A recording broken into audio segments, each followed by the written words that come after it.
Extremadura es para mí el olor feliz de la infancia, la limpieza inconfundible de una forma de hablar que me perteneció y que de algún modo todavía me pertenece. El susurro perdurable de una legión de antepasados que sobreviven en mí, la hospitalidad antigua de la gente, el color de los atardeceres inacabables del verano, el recuerdo imposible de una patria perdida. Extremadura es para mí el mundo, el mundo.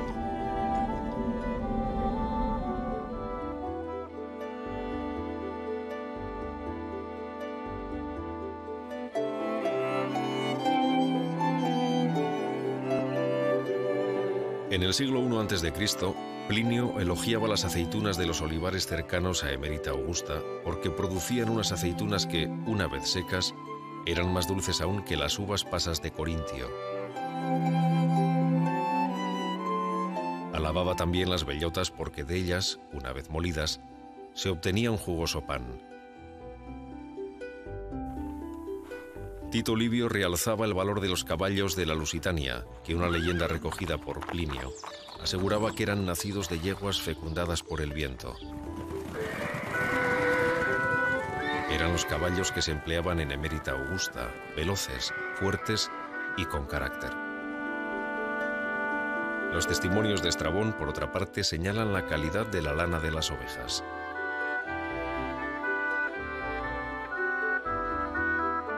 ¿Qué queda por aquí de la antigua cultura romana?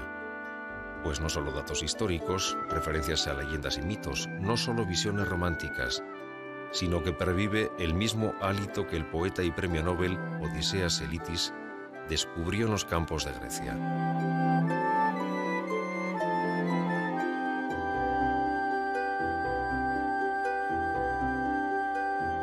Estos mismos campos y este mismo río son los que vieron los romanos.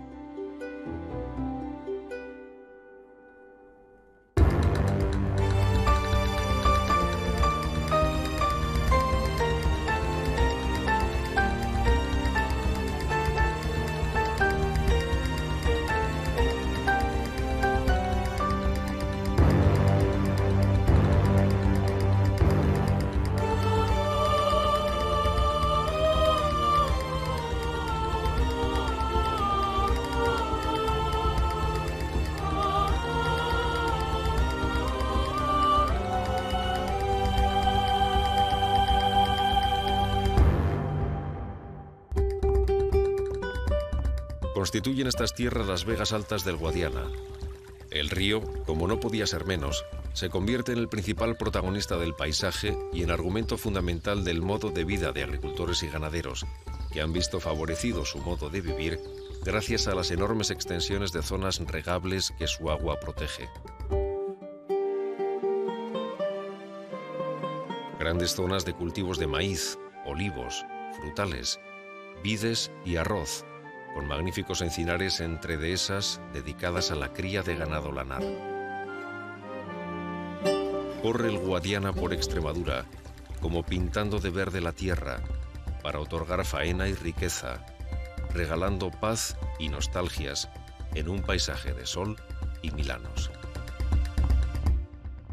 Pasará por encima del hombre y del hambre, pasará y entre los muros y los alambres, pasará y entre la decisión y la duda, ay, pasará y a plena luz y a cura, pasará sobre las piedras y las arenas, pasará aunque valga no valga la pena, pasará llevándonos oyendo al arrastre, ay, pasará más allá del desastre. Sal, corazón, que se nos va la vida, sal que por nosotros.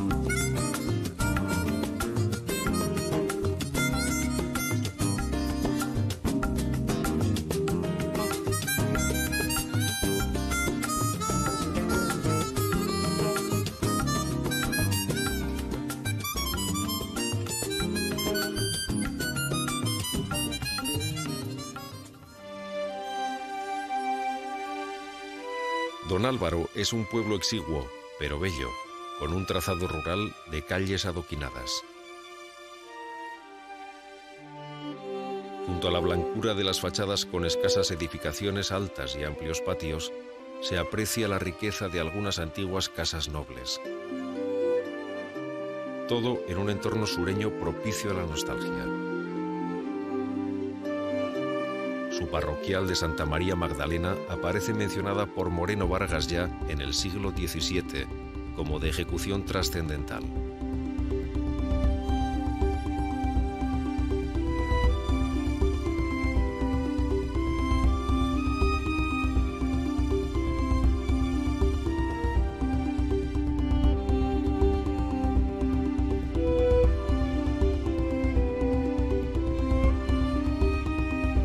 La zarza se recuesta en la falda de la Sierra del Calvario. Conocida antaño como Zarza de Alange, en su amplia plaza de estructura alargada y amplias proporciones, se levanta el monumento al arriero, un grupo compuesto por un asno y el popular tierra blanquero, o vendedor de tierra blanca o cal para enjabelgar.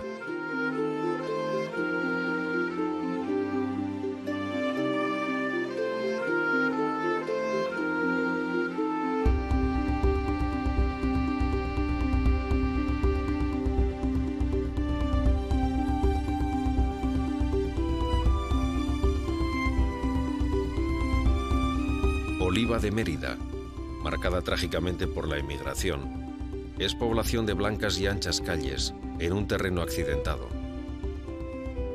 Aunque su aire es también sureño, sus montes de bosques de encinas, alcornoques, jaras y matorral la hacen típicamente extremeña.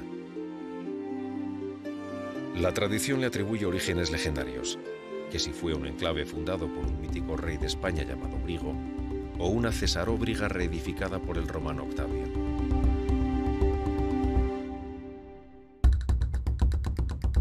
Manchita, donde también se recuerdan apariciones marianas, es especialmente conocida entre los aficionados a la caza por la abundancia y variedad de especies que pueden encontrarse en su entorno.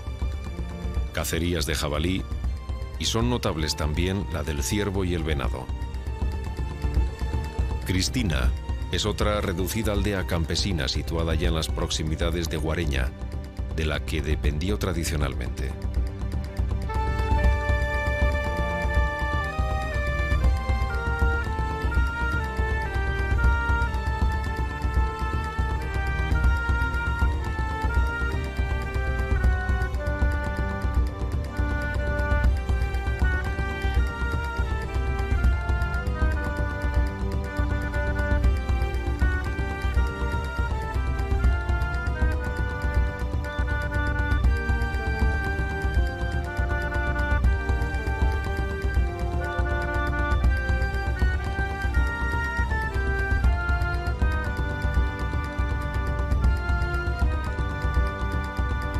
Guareña, famosa por sus buenos vinos y aceites, dibuja sus calles adaptándose al suelo con curvas, estrechuras y, de vez en cuando, amplias anchuras.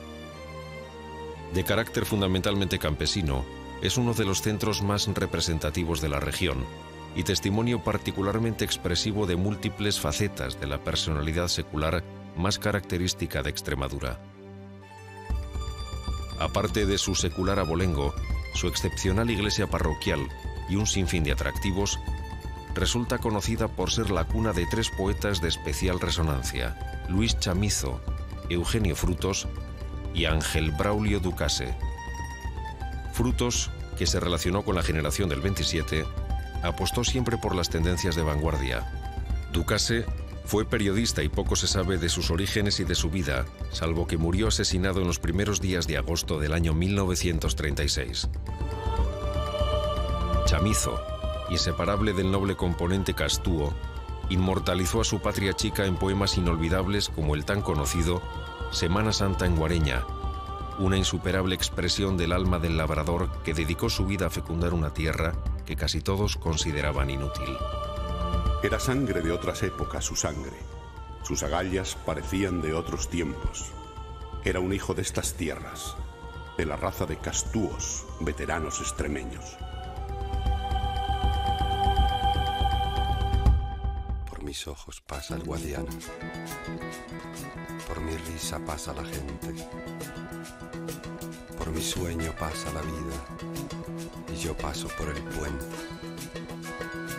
Por mi sueño pasa la vida y yo paso por el puente. Y yo paso por el puente.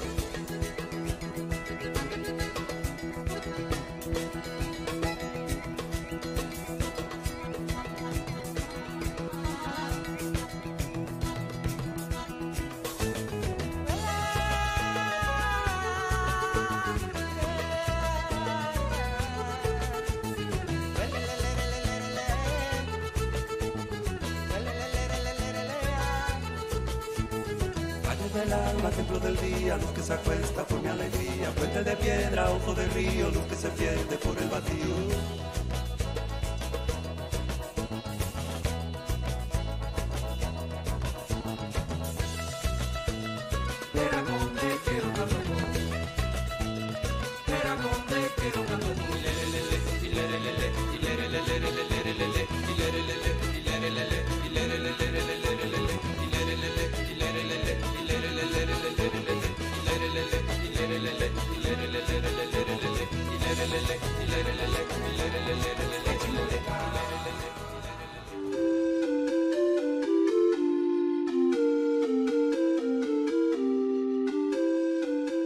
Villagonzalo, en lo más alto de una extensa llanura, cercada de sierras, mira el discurrir del Guadiana desde su margen izquierda. Los galapagueros guardan para ellos el misterio de la campana que despeja las tormentas y hace que los partos sean pletóricos.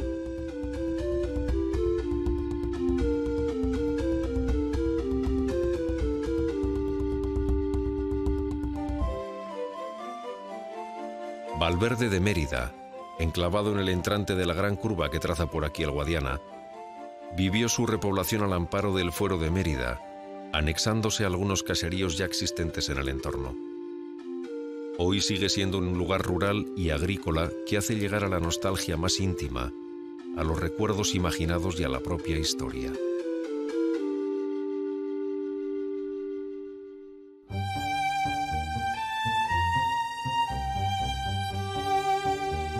Trujillanos es la puerta del Parque Natural de Cornalvo.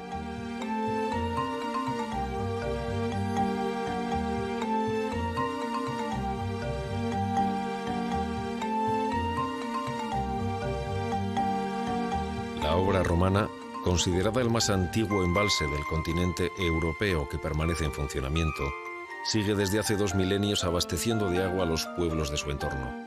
La presa, que embalsa las aguas del río Albarregas, dio lugar a la formación de una extensa reserva de agua que fue adaptándose a las sinuosidades de un modesto valle, poco profundo, justo en el nacimiento del río. Al acomodarse, el embalse adoptó definitivamente una curiosa forma de cuerno invertido que dio origen al nombre de Cornalvo, resultado de unir las palabras cornus, referido a su forma de cuerno, y albus, en alusión a las blancas aguas del Albarregas, el arroyo de las Piedras Blancas. Bello, inmenso. La homogeneidad es el rasgo más característico de su paisaje. El parque natural es el último enclave montañoso antes de llegar al Valle del Guadiana.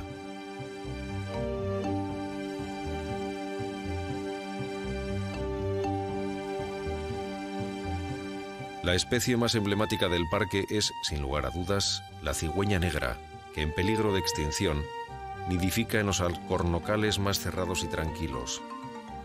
Mientras, el lince ibérico, que en tiempos campeó por estas sierras y dehesas aprovechando las grandes densidades de conejo, actualmente muy diezmadas por las enfermedades, no ha vuelto a ser observado desde comienzos de los años 80 del pasado siglo.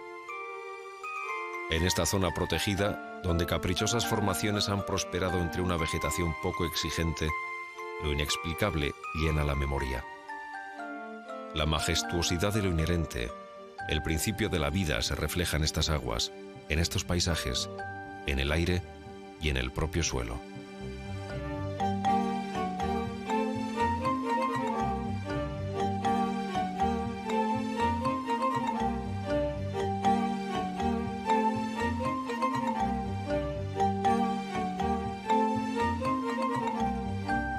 Mirandilla, en el espacio natural de Cornalvo, fue fundada, según unas versiones, en el siglo XIII por gentes oriundas de Miranda de Ebro, aunque otros lo adjudican a portugueses venidos de Miranda de Douro.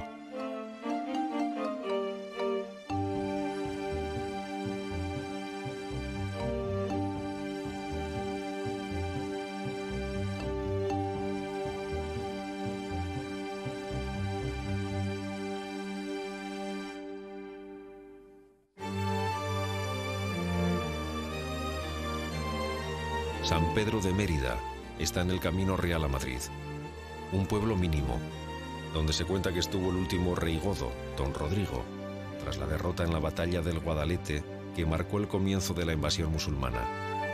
Y se cuenta que desde aquí, ayudado por un monje, pasó a Portugal.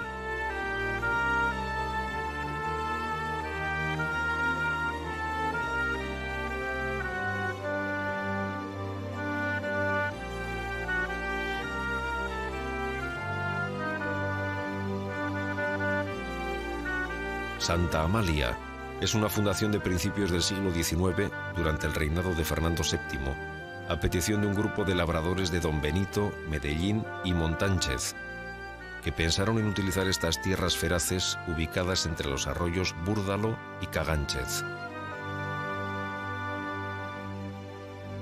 El nombre del nuevo asentamiento se aplicó en honor de la tercera esposa del monarca, María Amalia de Sajonia. La población ha crecido y aunque la actividad agrícola sigue siendo importante, su estratégica situación, en un cruce de caminos, ha hecho del sector servicios uno de los más importantes de estas tierras.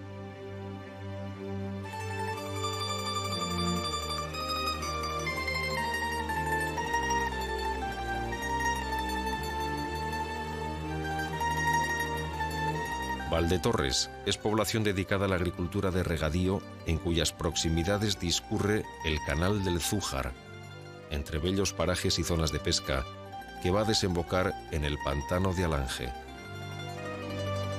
De Mengabril, en la orilla izquierda del río Ortigas, recuerda Ortiz de Tobar, que antiguamente era conocida en el entorno como la Villa de los Ajos, por la abundante producción de ellos en sus huertas.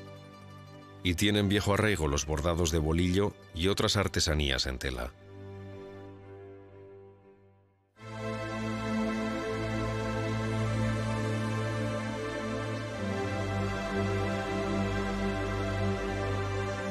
Medellín, en la orilla izquierda del Guadiana, al pie de un cerro que emerge de la planicie para dominar el entorno,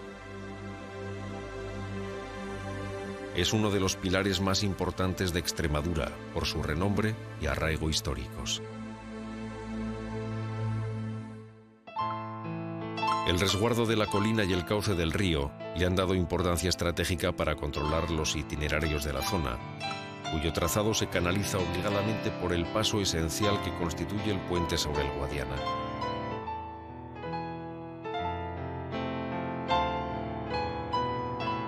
Su historia primera se corresponde fundamentalmente con la romana Cecilia Metelina, fundada en el año 80 a.C. en honor de Quinto Cecilio Metelo, de quien tomó nombre. Conscientes ya los romanos, hace 2000 años, de la importancia de disponer de un buen paso sobre el río, erigieron aquí una de sus mejores realizaciones peninsulares, el puente sobre el Guadiana.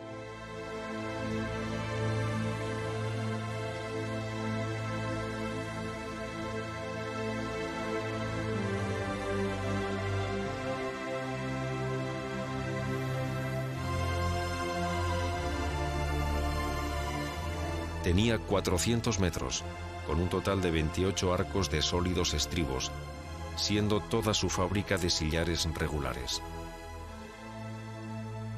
La obra quedó destruida durante la etapa medieval y la reconstrucción se concluyó en el año 1630. Hoy tiene 430 metros de longitud y 20 arcos de enormes proporciones.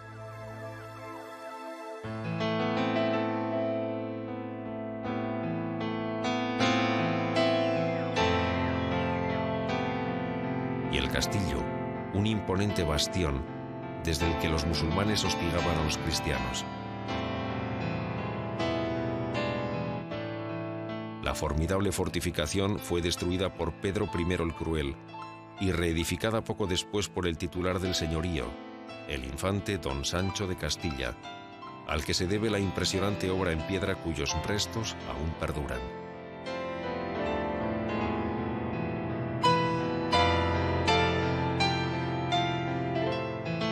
Al recorrer la población es fácil darse cuenta de todo lo que Medellín ha significado.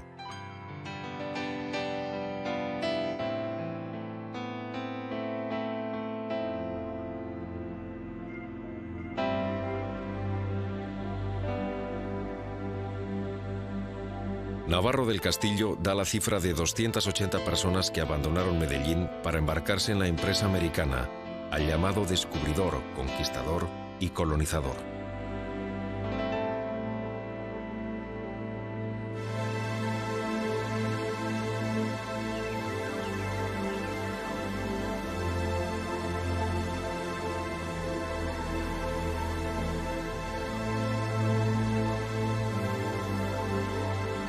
De entre los oriundos de Medellín, el más famoso fue sin duda Hernán Cortés, conquistador de México, pero en la historia están también los nombres del licenciado Alonso Bernaldez de Quirós, que fue gobernador de la provincia de Venezuela y uno de los promotores principales de la fundación de Caracas, y el licenciado don Alonso Martínez de Rivera, corregidor de Arequipa y posteriormente virrey del Perú.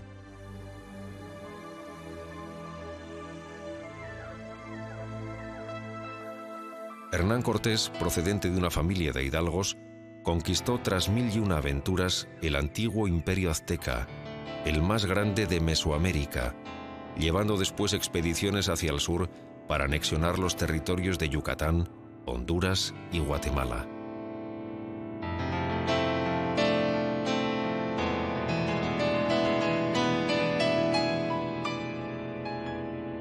Los detalles de la conquista de México, así como los argumentos que justificaban sus decisiones, fueron expuestos en 4 cartas de relación que envió al rey.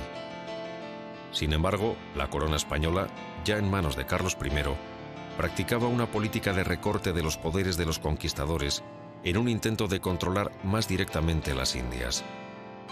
Y los funcionarios reales aparecieron en México, compartiendo la autoridad de Cortés, gobernador y capitán general de aquella Nueva España, hasta que en el año 1528 fue destituido y enviado a la península.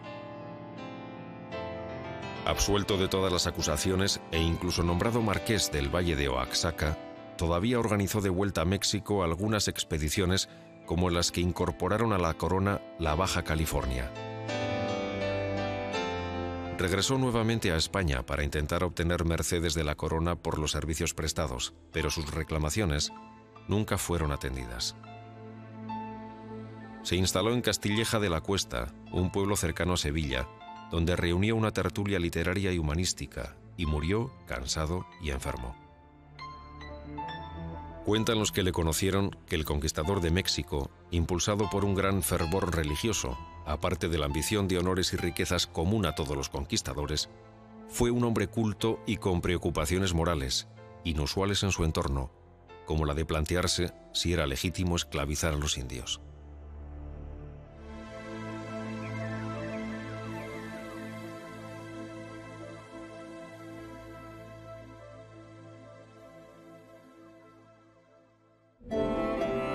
Uno mira estos pueblos, estos paisajes, este ir y venir de sus gentes, y comprende de un solo golpe de intuición el argumento vital de esta tierra extremeña: la belleza, el dolor, la alegría, la soledad, el esplendor y la miseria. Aquí está todo lo que somos y fuimos, la trama de nuestra historia y de nuestro singular modo de ser y de vivir.